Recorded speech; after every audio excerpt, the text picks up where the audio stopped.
In my last video, I talked about p-values.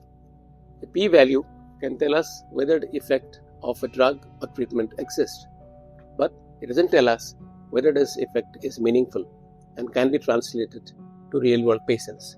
For that, you have to use another concept called confidence intervals.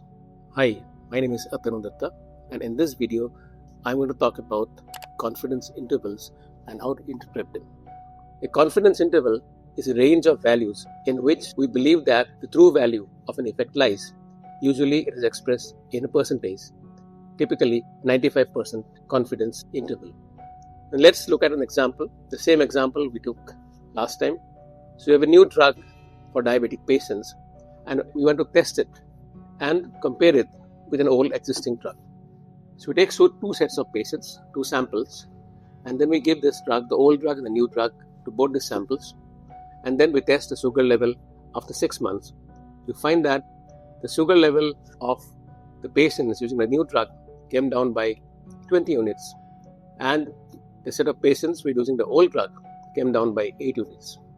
So you find out a p-value, we find out that a p-value is less than 0.05, and that is why this difference is statistically significant. However, this doesn't tell us whether this difference can be translated to the real world or is it clinically significant. For that, we calculate the confidence interval. So let's say we have calculated the 95% confidence interval and it is between 10 and 30 units. So we interpreted this as that the real value or the real effect of the new drug lies between 10 and 30 units. In real world evidence, the p-values and the confidence intervals are taken together. The confidence interval, however, even though it is powerful, has certain limitations. There are two factors which can impact the confidence interval. Number one is the sample size. If you take a very small sample size, then the confidence interval will be wide, it will not be precise.